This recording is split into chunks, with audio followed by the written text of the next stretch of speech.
بسم اللہ الرحمن الرحیم۔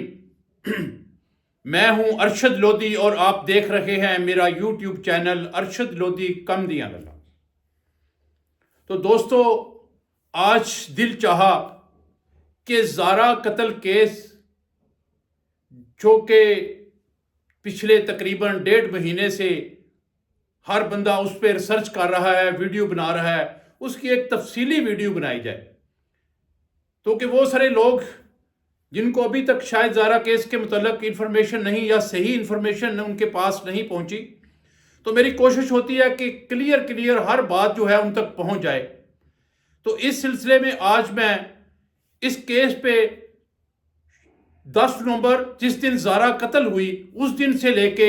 آج 27 دسمبر ہے، تو آج تک بات کرتے ہیں کہ کیس کی نوعیت کیا ہے، کدھر قیاس کیا ہوا۔ تو چلے بات شروع کرتے ہیں۔ تو دوستو، یہ بات ہے سیالکوٹ ڈسکا کے ایک گاؤں میں ایک بہت بڑا دردانہ واقعہ پیش آیا، جس میں ایک ساس نے اپنی بیٹی کو ساتھ ملا کے اور اپنے آشنا کو ساتھ ملا کے اپنی بہو، اکلوتی بہو جو کہ اس کی بانجی بھی تھی، اس کو قتل کر دیا۔ صرف قتل نہیں کیا بلکہ اس کے جسم کے ٹکڑے کر کے ان کو نیلے دھوتے سے دھو کے شاپروں میں بند کر کے اس کو توڑوں میں بند کیا اور پھر ایک گندے نالے میں پھینک دیا۔ تو یہ بات کیسے پتہ چلا، قتل کا جو مسئلہ ہے وہ حل کیسے ہوتا ہے، کہ زارا کے میاں جو سعودی عرب میں مقیم ہیں، جن کا نام قدیر بتایا جاتا ہے، قدیر اپنی بیگم کو روٹین کے ساتھ فون کرتا رہتا تھا، کیونکہ جو لوگ پردیس پہ رہتے ہیں وہ موسٹلی آج کل اپنی بیگمات کو لائیو فون کرتے رہتے ہیں۔ اسی طرح اس نے بھی صبح اٹھتے ہی فون کرنا شروع کیا، لیکن فون ریسیو نہیں ہو رہا تھا۔ اس کی پریشانی میں مسلسل اضافہ ہوتا گیا کہ وہ فون کیوں نہیں اٹھا رہی۔ خیر، اس نے فون اپنی ماں کو، جس کا نام سگرا بتایا جاتا ہے، جو قاتلہ ہے زہرا کی، اس کو فون کیا اور اس سے پوچھا کہ زارا فون کیوں نہیں اٹھا رہی۔ تو اس نے بڑی بے رخی سے، بڑی ظالمانہ انداز سے بات کی کہ بیٹے ہمیں کیا پتا ہو وہ فون کیوں نہیں اٹھا رہی، وہ تو صبح سے کسی کے ساتھ بھاگ گئی ہے۔ پردیس میں بیٹھے ہوئے قدیر نے جب یہ بات سنی تو اس کے پاؤں تلے سے زمین نکل گئی، وہ پریشان ہو گیا کہ ہکا بکا رہ گیا کہ یہ کیسے ممکن ہے کہ ایک ایسی اس کی بیگم جس کے متعلق پورا محلہ گواہی دیتا ہے کہ اس کا کسی نے چہرہ نہیں دیکھا، آج تک کبھی وہ گھر سے باہر نہیں نکلی، اور اس کے ساتھ سعودی عرب بھی رہی، وہاں بھی لوگ اس کی تعریف کرتے تھے کیونکہ اسے گھر سے باہر نکلنے کا شوق نہیں تھا، یعنی نیک پارسا قسم کی وہ عورت تھی۔ تو اس کے متعلق اس کی ماں جب تہمت لگاتی ہے کہ کسی کے ساتھ بھاگ گئی ہوگی تو وہ بڑا پریشان ہو جاتا ہے۔ وہ فوری طور پہ اپنے سسر شبیر کو، جو ASI ہے گجرانوالہ میں آن ڈیوٹی ہے، اس کو فون کرتا ہے، اسے بتاتا ہے کہ پاپا میں پریشان ہوں، زارا صبح سے میرا فون نہیں اٹھوا رہی، تو اب میں نے ماں کو فون کیا ہے تو ماں نے بتایا کہ وہ صبح سے غائب ہے، کسی کے ساتھ بھاگ گئی ہے۔ تو پلیز جائیں، جا کے اصل حقائق کا پتہ کریں، کیا مسئلہ ہے، میں بہت پریشان ہوں، میں پردیس میں بیٹھا ہوں، آپ مہربانی کریں جائیں اور جا کے پتہ کریں۔ شبیر وہاں سے گاڑی نکالتا ہے اور آتا ہے اپنی جو بیٹی ہے اس کے گاؤں آتا ہے ڈسکا میں۔ وہاں آ کے جب وہ دیکھتا ہے، گھر کے حالات دیکھتا ہے، گھر کے معاملات دیکھتا ہے، تو وہ چاہے پولیس افسر تھا، اس کے پاؤں تھلے سے زمین نکل گئی، اسے دال میں کچھ کالا نظر آیا۔ اس نے صحن میں بیٹھی ہوئی قدیر کی بہن صبا، جو اپنے بیٹے قاسم کے ساتھ بیٹھی گپے لگا رہی تھی، اس سے پوچھتا ہے کہ زارا کہاں ہے۔ تو وہ بے رخی سے جواب دیتی ہے کہ ہمیں کیا پتا ہو،